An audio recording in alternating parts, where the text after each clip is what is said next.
has moved its first flight-ready New Glenn stage, which also happens to be the first stage of the rocket, whimsically named "So You're Telling Me There's a Chance," which I think most people misquote saying, "So you're saying there's a chance." But they've moved it to Launch Complex 36 for imminent testing. The stage, armed with 7 BE-4 engines, is actually undergoing static test firings using liquid methane and oxygen, marking a pivotal moment before the rocket's first flight. Successful launch is tentatively set for late November, so later this month, pending regulatory approval and, of course, some further testing. This was originally intended to carry NASA's EscaPADE CubeSat mission, but now the flight is going to showcase the Dark Sky 1 DS-1 payload from the Defense Innovation Unit. Now, DS-1's brief 12-hour mission actually aims to test Blue Origin's avionics, laying some groundwork for their space tug initiative, the Blue Rain project. Now, the first stage aims for a controlled landing on Jacklyn, the recovery vessel, using gimbaling engines and then landing legs for potential reuse. Now, the successful debut of New Glenn is not just a leap for Blue Origin, but crucial for future missions like Artemis 5, which is really going to be relying on New Glenn's lift capabilities. Wow, I think... I just got to say, Andrew, I know that you know what movie So You're Telling Me There's a Chance is from. No. Because you called Greg and I this earlier in the show. Oh, I didn't know it was from that movie. Yeah, Dumb What and is Dumber. the movie? Dumb and Dumber. Oh, no, definitely no. I missed that one.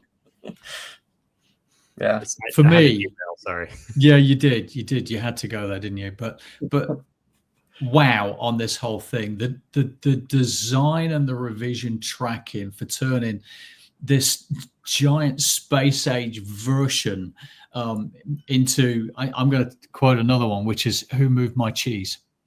Classic. In this commercial space race, rapid design change is going to mean every tweak, every change request, every revision needs to be logged and communicated without fail. Otherwise, you're just going to be playing interstellar catch up constantly with outdated blueprints. Have you been watching Men in Black recently or something? It's a good movie. Now, I don't know about the last one though. This is supposed to generate more than 3.8 million pounds of thrust, which is about what I bench press. Well, I mean, once the arm fills and stuff. You not for the last 3 weeks, you haven't. Yeah, but normally. But getting off the ground, I mean, that's what this is going to be. Getting this rocket off the ground is something that deals with having to have tests, having to have approvals, having to look at the readiness, getting that launch license. A lot of things have to fall into place. It's probably going to be, December, even January is going to be more realistic for when this is going to happen.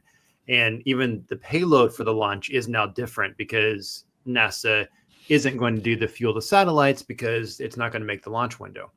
So there's a lot of stuff, that has to happen for something to launch. And then the landing they're talking about here with the gimbals and catching, controlling pitch, yaw, roll, all of that. I mean, this might end up looking cooler than the chopsticks that, was all the rave a couple of weeks ago. With all of this in mind, what is the most important process in our critical thread, in our product lifecycle management? I think it is really looking at how you keep track of your changes, your change requests, your change actions, your revisions, all of that, and integrating those design changes into your process in a way that lets you stay competitive in this commercial space race. Yeah, I think we stay competitive by making sure that a design iteration process isn't just fast, it's airtight. I mean, every change needs a digital trail, from your change request approvals, which I mentioned, to that final blueprint. So keeping that process visible, keeping it in real time across all of your teams is going to minimize your missteps and your surprises. And that's the bad surprises, not the birthday kind. The digital traceability is huge with the design changes, with design change management. Having a digital trail, which we talk about a lot on this show. I mean, every once in a while we have a show called The Critical Thread where we really dive into really deep aspects of all of this whole one source of truth, digital thread, everything going on. Yeah. But the reason for that is because this data that we're talking about that you need to use for your changes for your design, it can also be used downstream in the process as well. Yeah.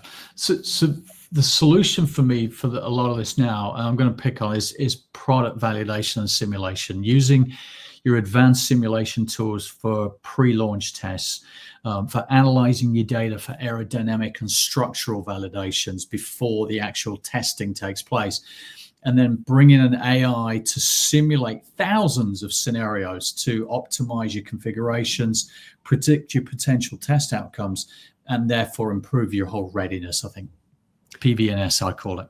Right.